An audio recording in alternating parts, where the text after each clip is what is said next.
Shalom saudara-saudara yang seiman di dalam Tuhan Yesus. Kiranya Allah Bapa memberkati saudara semua dengan segala berkat rohani dan jasmani yang berkelimpahan di dalam hidup saudara. Seperti biasa, kita akan mengawali renungan ini dengan berdoa dan mengucap syukur. Bapa, kami datang pagi ini dengan hati yang dipenuhi dengan ucapan syukur buat anugerah hari yang baru yang Engkau berikan bagi kami dan nafas hidup yang masih kami miliki. Kami tahu bahwa kami tidak bisa bertahan tanpa firman-Mu. Jadi saat ini kami mempersiapkan waktu dan hati kami untuk mencari wajah-Mu terlebih dahulu sebelum kami sibuk melakukan apapun. Berbicaralah ya Bapa, dan berkatilah kami dengan kebenaran firman-Mu. Dalam nama Tuhan Yesus Kristus, kami berdoa dan mengucap syukur. Amin. Saudara terkasih, belajar kebenaran firman Tuhan sangat menyenangkan dan berguna untuk menjalani hidup kita di dunia ini. Dan selama umur hidup kita akan terus belajar dan diproses lewat kebenaran firman Tuhan. Dalam renungan pagi ini, kita akan belajar tentang mendesak atau menyentuh Tuhan. Mari kita baca Lukas 8 ayat 40-42. Ketika Yesus kembali, orang banyak menyambut Dia sebab mereka semua menanti-nantikan Dia. Maka datanglah seorang yang bernama Yairus. Ia adalah kepala rumah ibadat. Sambil tersungkur di depan kaki Yesus, ia memohon kepadanya supaya Yesus datang ke rumahnya, karena anaknya perempuan yang satu-satunya yang berumur kira-kira 12 tahun hampir mati. Dalam perjalanan ke situ, Yesus didesak-desak orang banyak. Tuhan Yesus baru saja kembali dari daerah Gerasa ketika orang banyak sudah menunggunya di tepi Danau Galilea. Meskipun banyak orang bertemu dengan Tuhan Yesus dan berada di dekatnya, namun mereka hanya melihat-lihat dan menunggu apa yang akan dilakukan Tuhan Yesus selanjutnya. Berbeda dengan seorang kepala rumah ibadat bernama Yairus. Ia datang kepada Tuhan Yesus dan mengajukan permohonan karena anak perempuan satu-satunya sedang sakit keras, bahkan hampir meninggal. Tuhan Yesus setuju untuk pergi ke rumah Yairus, dan dalam perjalanan menuju rumah Yairus, orang-orang berkerumun di sekitar Tuhan Yesus serta mendesak-desak Dia.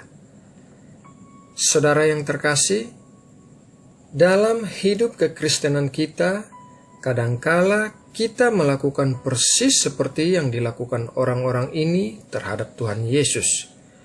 Kita mendesak-desak Tuhan dan mendorongnya menuju arah yang kita inginkan. Salah satu cara yang paling sering disalahgunakan untuk mendesak Tuhan adalah dengan berpuasa. Apabila seseorang berpuasa, biasanya ia sedang mengalami suatu pergumulan dan berusaha untuk mendapatkan jawaban atau terobosan terhadap masalahnya itu. Dan dalam prosesnya, ia berpikir bahwa berpuasa dapat membuat Tuhan mengabulkan yang dimintanya dalam doa puasa tersebut. Sangat sering doa puasa yang dilakukan malah menjadi suatu cara untuk mendesak atau memaksa Tuhan untuk segera melakukan sesuatu. Berpuasa bukanlah suatu cara untuk mendesak-desak Tuhan, melainkan suatu cara untuk membawa seseorang ke dalam hubungan yang lebih dalam dan lebih akrab dengan Tuhan. Saat kita berpuasa, roh kita dijauhkan dari hal-hal duniawi dan menjadi lebih peka terhadap hal-hal yang berasal dari Tuhan. Dan ketika kita menjadi lebih akrab dengan Tuhan, cara pandang kita terhadap masalah yang kita hadapi akan berubah secara menyeluruh. Mari kita baca ayat selanjutnya dalam Lukas 8 ayat 43-44. adalah seorang perempuan yang sudah 12 tahun menderita pendarahan dan yang tidak berhasil disembuhkan oleh siapapun. Ia maju mendekati Yesus dari belakang dan menjamah jumbai jubahnya, dan seketika itu juga berhentilah pendarahannya. Ketika orang banyak sedang mendesak-desak Tuhan Yesus, seorang wanita yang sakit pendarahan melakukan sesuatu yang berbeda. Ia datang menjamah jumbai jubah Tuhan Yesus dan hasilnya ia sembuh. Wanita ini sudah 12 tahun menderita pendarahan dan tidak berhasil disembuhkan oleh siapapun. Ia sudah mencoba berbagai macam cara dan menghabiskan uangnya untuk memperoleh kesembuhan. Dan kalau saudara pernah menderita penyakit yang menyiksa selama bertahun-tahun, pastilah saudara bersedia mencoba segala macam cara yang disarankan orang. Begitu juga ketika wanita ini mendengar tentang Tuhan Yesus yang bisa menyembuhkan semua penyakit dan kelemahan, dia segera pergi menemuinya. Wanita ini tidak berusaha mendesak-desak Tuhan Yesus untuk memperoleh kesembuhannya, meskipun ia pasti sudah begitu putus asa dengan penyakitnya dan ingin disembuhkan secepatnya. Ia mendekati Tuhan Yesus dari belakang dan secara diam-diam menjamah jumbai jubah Tuhan Yesus.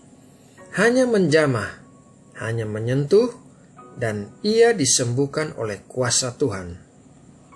Saudara yang terkasih, ketika hari ini saudara membawa permasalahan hidup saudara kepada Tuhan, mungkin saudara telah melakukan berbagai hal yang memungkinkan untuk menerima jawaban dari Tuhan.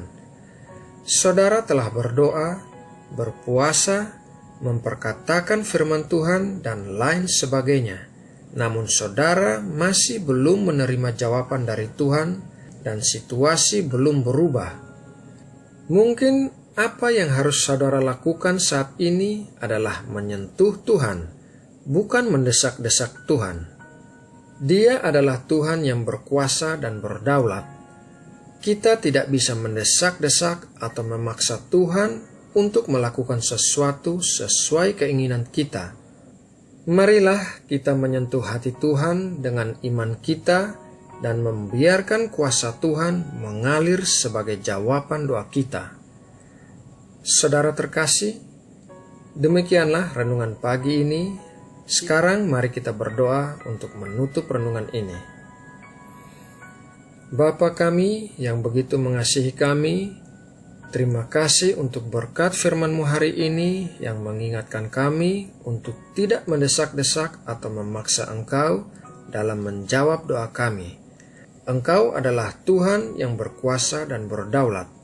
Jadilah kepada kami sesuai dengan kehendak-Mu, karena kehendak-Mu lah yang baik dan sempurna bagi kami. Kami mau berfokus menyentuh hati-Mu dan memiliki hubungan yang lebih akrab dengan-Mu. Terima kasih Bapa. Setelah saat teduh pagi ini, kami akan memulai aktivitas kami sehari-hari. Kiranya Engkau memberi pertolongan dan perlindungan bagi kami sepanjang hari ini, dan penyertaan-Mu membuat kami berhasil dan beruntung kemanapun kami melangkah. Berkatilah segala pekerjaan tangan kami hari ini. Terima kasih Bapa. Pagi ini kami juga mau membawa Indonesia dalam doa kami.